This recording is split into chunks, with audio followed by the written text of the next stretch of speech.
Hello everyone, कैसे हैं आप लोग। आई होप आप सब लोग अच्छे होंगे, अच्छे से पढ़ाई कर रहे होंगे। This is Vani, welcome back to my YouTube channel. So from today onwards, I am going to start macroeconomics series, which is helpful especially for class 12 CBSE board students. And the book which I am referring, that is T.R.J. and V.K. Hori. So now let's get started.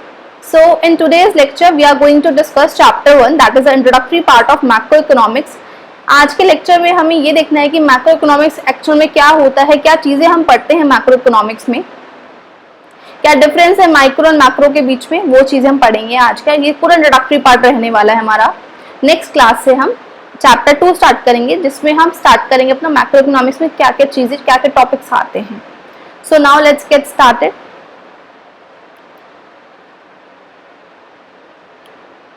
So first is definition of macroeconomics कि macroeconomics क्या होता है।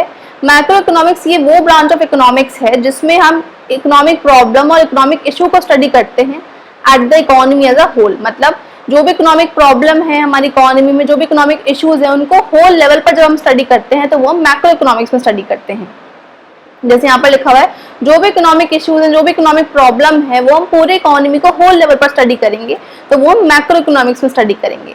जैसे हमने micro economics में पढ़ा था कि माइक्रो इकोनॉमिक्स जो है वो इकोनॉमी को इंडिविजुअल लेवल पर स्टडी करता है।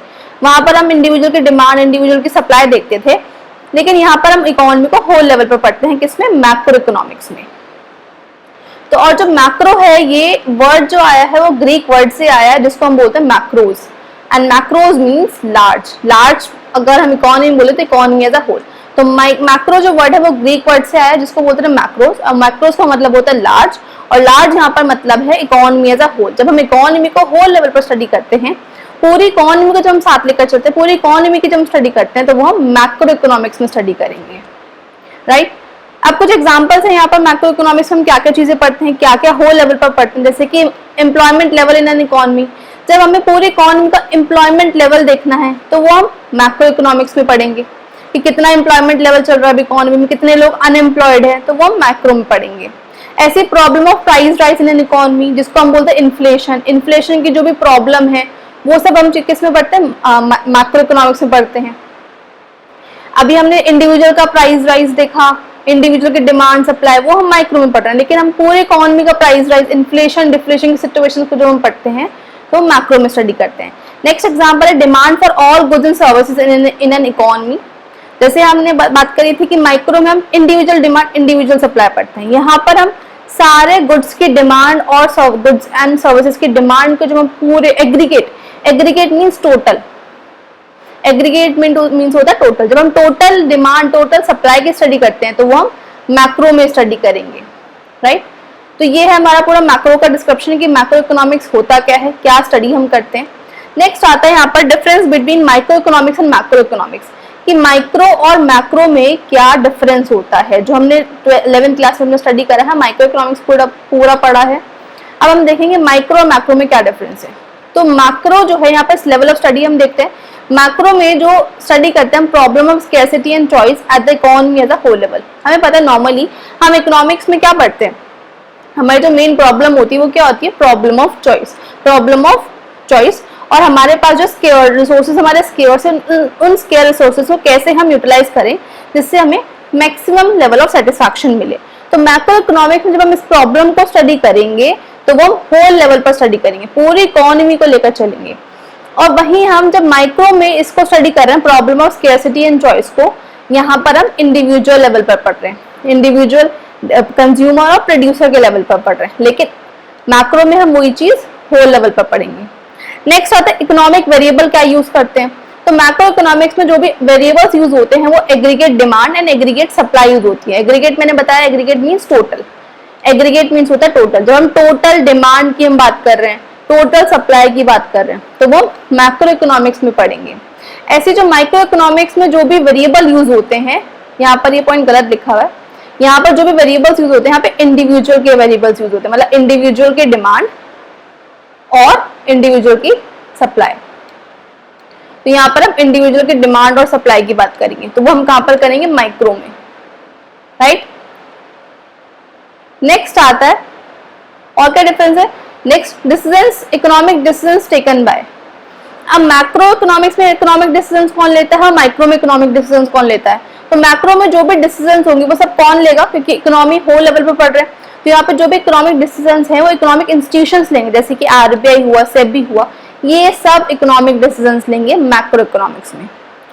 माइक्रो पे जब हम इंडिविजुअल लेवल की बात कर रहे हैं तो वहां पर जो भी डिसीजंस होंगे वो एक इंडिविजुअल फॉर्म्स लेंगी, इंडिविजुअल यूनिट्स लेंगी। एक कोई भी प्रोड्यूसर है वो उसकी अपनी फॉर्म है तो वो अपना इंडिविजुअल डिसीजन लेगी, वो ये तो है नहीं कि गवर्नमेंट उसके लिए डिसीजन ले रही है, उसकी अपनी कंपनी है। तो माइक्रो में जो भी डिसीजन होंगे वो एक इंडिविजुअल यूनिट्स लेगी, लेकिन मैक्रो में जब पूरी इकोनॉमी के बारे में जो डिसीजन होंगे वो कौन लेगा, आरबीआई हुआ, सेबी हुआ और गवर्नमेंट हुई और भी जो इकोनॉमिक इंस्टीट्यूशन है वो लोग लेंगे। नेक्स्ट है फोकस। मैक्रो में जो मेन फोकस होता है वो सोशल वेलफेयर को होता है, लार्ज लेवल, कि हमें पूरे इकोनॉमी को साथ लेकर चलना है, सोशल वेलफेयर को मैक्सिमाइज करना है, ये फोकस होता है मैक्रो इकोनॉमिक्स में। सेम ऐसे जो माइक्रो में जो मेन फोकस होता है वो प्रॉफिट मैक्सिमाइजेशन होता है, कि यहाँ पर क्या है, क्योंकि इंडिविजुअल की बात चल रही है, इंडिविजुअल फर्म है तो वो अपना क्या देखेगी, वो अपना प्रॉफिट देखेगी। तो यहाँ पर जो भी डिसीजन होगा वो प्रॉफिट मैक्सिमाइजेशन के लिए होगा, एक इंडिविजुअल पर्सन का। तो माइक्रो में हम इंडिविजुअल लेवल पे बात कर रहे हैं। नेक्स्ट आता है डिग्री ऑफ एग्रीगेशन। एग्रीगेशन मतलब मैंने क्या बताया, टोटल। यहाँ पर जो डिग्री ऑफ एग्रीगेशन होता है मैक्रो में वो बहुत ज्यादा होता है। तो एग्रीगेशन जो है, टोटलिटी जो है यहाँ पर लार्ज लेवल पर है, मतलब पूरे इकोनॉमी को लेकर चल रहे हैं, तो जो एग्रीगेट है वो पूरा टोटल है। लेकिन माइक्रो में जो एग्रीगेशन होता तो है लेकिन लिमिटेड डिग्री ऑफ एग्रीगेशन होता है।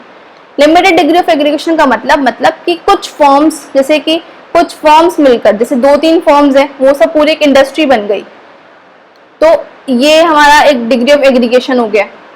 या फिर कुछ कंज्यूमर, जैसे हम यहाँ पे देखते हैं माइक्रो में हमने पढ़ा था कि कोई ए पर्सन है उसकी डिमांड और कोई बी पर्सन है उसकी डिमांड, और फिर हम निकालते हैं लास्ट में जाकर दोनों का मर्ज करके मार्केट डिमांड निकाल लेते हैं। तो यहाँ पर जो मार्केट डिमांड है वो एग्रीगेट टर्म है। तो डिग्री ऑफ एग्रीगेशन तो हो रहा है लेकिन यहाँ पे डिग्री ऑफ एग्रीगेशन लिमिटेड है, कुछ ही मार्केट्स को एग्रीगेट किया जा रहा है, लेकिन यहाँ पर जो है पूरी सारी मार्केट्स को एग्रीगेशन में लाया जा रहा है, सारी मार्केट को टोटल में लेकर आया जा रहा है, पूरी इकोनॉमी को टोटल लेवल पर पढ़ रहे हैं, लेकिन माइक्रो में लिमिटेड डिग्री में। सेंट्रल इश्यूज क्या रहते हैं यहाँ पर मैक्रो और माइक्रो में? तो सेंट्रल इशू रहता है मैक्रो इकोनॉमिक्स में, जो प्रॉब्लम रहती है जिसको हमें पढ़ना होता है कि डिटरमाइन करना overall level of output and employment क्या है हमारा इकोनॉमी में।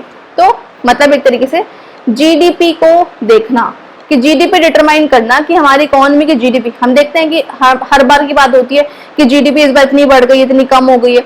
तो जो मैक्रो इकोनॉमिक्स में मेन इशू रहता है वो क्या है, जीडीपी को डिटरमाइन करना, level of output means GDP, और एम्प्लॉयमेंट लेवल को डिटरमाइन करना, ये मेन इशू रहता है किसमें, मैक्रो इकोनॉमिक्स में। सेम ऐसी जो माइक्रो इकोनॉमिक्स है उसमें जो मेन इशू रहता है वो क्या रहता है, allocation of resources is a central issue.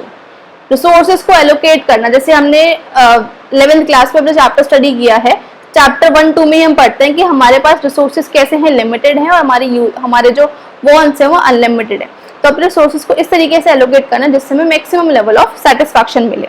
तो यहीं पर वही चीज लिखी हुई है कि जो माइक्रो इकोनॉमिक्स में जो मेन इशू रहता है वो क्या होता है, अपने रिसोर्सेज को एलोकेट करना सेंट्रल प्रॉब्लम रहती है।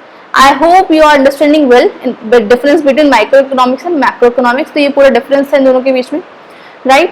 So now let's come to the next topic, that is scope of macroeconomics.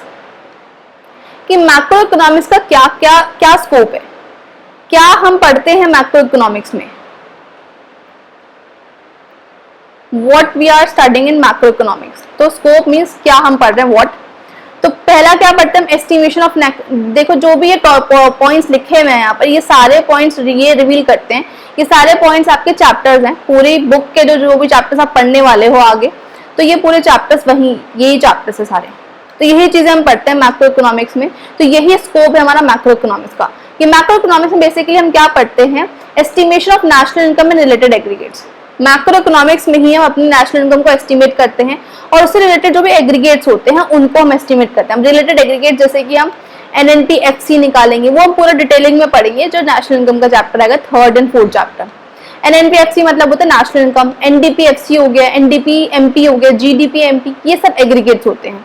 तो इन सबको एस्टिमेट किया जाता है। ये सब जो एस्टिमेट होते हैं वो मैक्रो इकोनॉमिक्स में एस्टिमेट होते हैं, और नेशनल इनकम को एस्टिमेट करना ये मेन कंसर्न होता है मैक्रो इकोनॉमिक्स में। तो इसलिए हम मैक्रो इकोनॉमिक्स में को पढ़ते हैं और ये चीज हम पढ़ते हैं।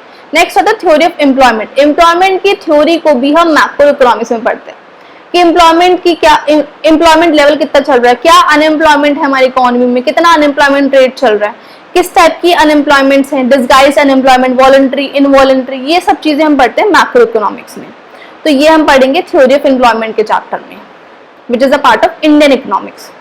Next is theory of money. Money की थ्योरी को हम पढ़ेंगे मैक्रो इकोनॉमिक्स में, ये चीजें हम पढ़ते हैं मैक्रो इकोनॉमिक्स के अंदर। That is RBI. आरबीआई के बारे में पढ़ेंगे, आरबीआई क्या है, central bank of India.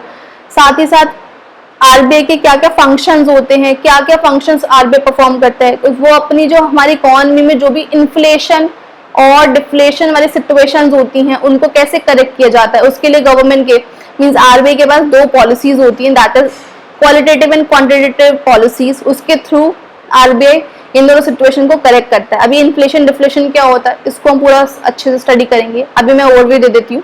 Inflation मतलब प्राइसेस का बढ़ना over a period of time, जब कॉन्टिन्यूसली प्राइसेस बढ़ते जा रहे हैं उसको इन्फ्लेशन बोलते हैं। और डिफ्लेशन मतलब जब प्राइसेस कम हो रहे हैं over a period of time, इसको हम डिफ्लेशन बोलते हैं। तो इकोनॉमी में जो मेन कंसर्न होता है कि हमें ना तो इन्फ्लेशन ज्यादा चाहिए ना ही डिफ्लेशन ज्यादा चाहिए, इकोनॉमी क्या हो, स्टेबल हो, स्टेबिलिटी पर हो। उस स्टेबिलिटी को बनाए रखने के लिए आरबीआई कुछ अपने फंक्शंस परफॉर्म करती है, कुछ क्वालिटेटिव क्वांटिटेटिव इंस्ट्रूमेंट्स परफॉर्म करती है, जिसके थ्रू ये पॉलिसी, ये जो सिचुएशन है उसको करेक्ट किया जाता है। तो वो सब चीजें हम पढ़ेंगे मैक्रो इकोनॉमिक्स में, विच इज चैप्टर 4 और 5 आई थिंक। तो उस चैप्टर में हम पूरा डिस्कस करेंगे। Next is credit creation. जो क्रेडिट क्रिएशन करता है कौन, कमर्शियल बैंक। कमर्शियल बैंक कैसे क्रेडिट क्रिएट करता है, कमर्शियल बैंक कैसे पैसे से पैसा बनाता है। अब कमर्शियल बैंक ने हमें लोन दिया और उससे पैसा फर्दर कैसे क्रिएट हो रहा है, वो सब चीजें, उसका पूरा फंक्शनिंग हम पढ़ेंगे मैक्रो इकोनॉमिक्स में। नेक्स्ट आता है theory of general price level. General price level की थ्योरी, इन्फ्लेशनरी गैप क्या होता है, डिफ्लेशनरी गैप क्या होता है, ये सब चीजें हम पढ़ेंगे। ये आपके 7, 8, 9 ये पूरी यूनिट है, मतलब इसमें 7, 8, 9 चैप्टर है, ये पूरी एक यूनिट है जो हम डिस्कस करेंगे, जिसमें theory of general price level कि कैसे जनरल प्राइस लेवल को डिटरमाइन किया जाता है, क्या इन्फ्लेशनरी गैप होते हैं, क्या डिफ्लेशनरी गैप्स होते हैं, वो सब चीजें हम डिस्कस करते हैं मैक्रो इकोनॉमिक्स में। नेक्स्ट जो चैप्टर आता है इसमें फिर नेक्स्ट जो पॉइंट आता है और जो स्कोप है मैक्रो इकोनॉमिक्स का, that is role of government. कि गवर्नमेंट का रोल बहुत ज्यादा प्ले करता है हमारा मैक्रो इकोनॉमिक्स के अंदर। इसमें गवर्नमेंट के रोल में आता है कि बजट, मेनली बजट जो चैप्टर आएगा आपका, पूरा एक चैप्टर आता है जिसमें हम बजट के टाइप्स पढ़ेंगे, क्या क्या बजट में क्या क्या गवर्नमेंट के क्या रेवेन्यूज होते हैं, क्या एक्सपेंडिचर्स होते हैं, गवर्नमेंट कहाँ से रेवेन्यूज अर्न करती है, क्या रेवेन्यू रिसिप्ट्स होते हैं, क्या capital receipts, revenue expenditure, capital expenditure, वो सब चीजें हम इसमें डिस्कस करेंगे रेवेन्यू और रोल ऑफ गवर्नमेंट में। तो ये पूरा स्कोप होता है मैक्रो इकोनॉमिक्स का, कि मैक्रो इकोनॉमिक्स में हम ये सब चीजें डिस्कस करते हैं, राइट। नेक्स्ट एंड लास्ट जो टॉपिक आता है इसमें, that is significance of macro economics. कि मैक्रो इकोनॉमिक्स की इंपॉर्टेंस क्यों है, कि हम क्यों पढ़ते हैं, why we are studying macro economics. Last scope में हमने क्या पढ़ा कि व्हाट वी आर स्टडिंग, कि क्या चीजें हम पढ़ते हैं मैक्रो इकोनॉमिक्स में, और सिग्निफिकेंस में हम पढ़ेंगे कि क्यों हम मैक्रो इकोनॉमिक्स को पढ़ते हैं। तो first is deep description of the economy. क्योंकि हम मैक्रो इकोनॉमिक्स को इसलिए पढ़ते हैं क्योंकि मैक्रो इकोनॉमिक्स जो हमें डीप डिस्क्रिप्शन देती है, हमें पूरा पता चलता है कि अच्छा अनएम्प्लॉयमेंट रेट इतना चल रहा है, जीडीपी का इतना एस्टिमेट हुआ है, नेशनल इनकम इस बार इतनी है, और एम्प्लॉयमेंट, अनएम्प्लॉयमेंट, पॉवर्टी, ये सब चीजें, एस्टिमेशन क्या हुआ है, ये सब चीजें हमें पूरा कौन बताता है, मैक्रो इकोनॉमिक्स बताता है। इन्फ्लेशन कितना चल रहा है, डिफ्लेशन कितना चल रहा है, ये सब चीजें हमें डीप डिस्क्रिप्शन से मिलती है इकोनॉमिक्स की। वो भी कौन बताता है, मैक्रो इकोनॉमिक्स। क्योंकि माइक्रो में तो हम इंडिविजुअल की बात कर रहे हैं, तो बेसिकली मैक्रो इकोनॉमिक्स हम इसलिए पढ़ते हैं जिससे कि हमें इकोनॉमी की पूरी डीप डिस्क्रिप्शन मिले। Next is road map of growth and development. Macro economics जो है हम इसलिए पढ़ते हैं क्योंकि जो ये मैक्रो इकोनॉमिक्स है वो हमें रोड मैप देती है ग्रोथ एंड डेवलपमेंट का। क्योंकि हम इसमें क्या पढ़ते हैं, बजट के बारे में पढ़ते हैं। अब बजट के बारे में क्या आता है, बजट के बारे में हमें सब पता होता है कि अच्छा गवर्नमेंट इस बार इतना इतना डेवलपमेंट करने वाली है, इतना इतना ग्रोथ यहाँ पर होगा, गवर्नमेंट ने इस बार इतना बजट इस सेक्टर के लिए लगाया है। तो वो पूरा डिस्कशन जो होता है वो हमारा मैक्रो इकोनॉमिक्स में होता है। तो ग्रोथ एंड डेवलपमेंट का एक हमें रोड मैप मिलता है मैक्रो इकोनॉमिक्स के अंदर, इस वजह से हम इसको पढ़ते हैं। Next is economic stability. Economy को स्टेबलाइज करने के लिए हम मैक्रो इकोनॉमिक्स को पढ़ते हैं, क्योंकि हमें पता है कि मैक्रो इकोनॉमिक्स में ही गवर्नमेंट की या फिर आरबीआई की वो पॉलिसीज हैं जिसके थ्रू हम इकोनॉमी को स्टेबल कर सकते हैं।